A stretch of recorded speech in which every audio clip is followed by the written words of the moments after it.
Hello, my name is Faith Lowe. During my second student teaching placement at Bridgeport High School, I have tried diligently to incorporate lessons that encourage experiential learning. Typically, the lessons of a high school English course can be considered monotonous and tedious, far removed from experiential learning.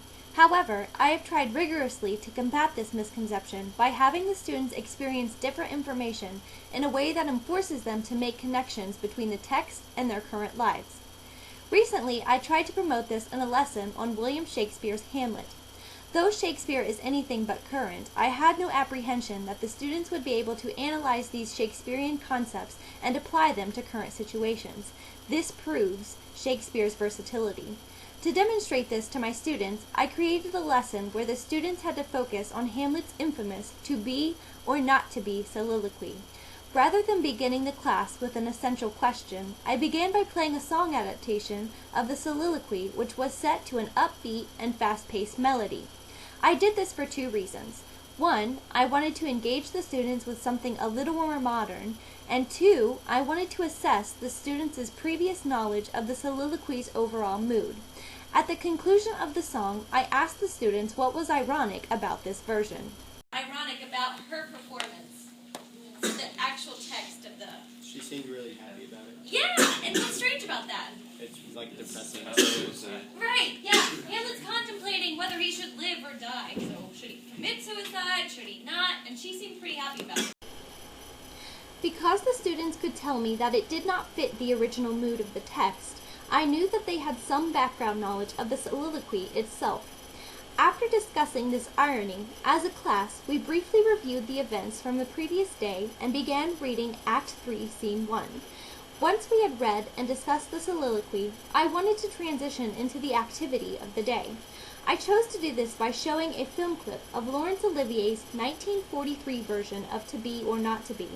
I explained how this clip does a nice job of portraying the two different sides of Hamlet's internal conflict. I wanted the students to physically see the argument and identify the two opposing sides. After viewing the film clip, I had the students work with partners to dissect the soliloquy and translate it into modern English. This was done to determine what exactly the two arguments were. When this was completed, the students had to then create T-charts to better organize and help them visualize the two sides of the argument. During this time, I monitored the students' progress to ensure that they understood the assignment and to keep them on task. Afterward, we briefly discussed the students' translations, and then I introduced the debate. Now, here comes the fun part. Are you ready? Now that you've translated this, I think you probably have a better idea of the conflict that Hamlet's going through. So he's battling one side of himself with the other. So that's what you're going to do as a class. This class is going to argue or defend Hamlet's idea to die. Okay? This side is going to defend Hamlet's idea to live. Okay? So Hamlet's going to live, Hamlet's going to die. Once I introduced the debate, the students only had a few minutes to create their opening remarks and to establish the questions they wished to ask the opposing side. Side A will present their opening statement to Side B. They will sit down. Nothing is said. Side B will then stand up, present their opening statement. Sit down. Okay?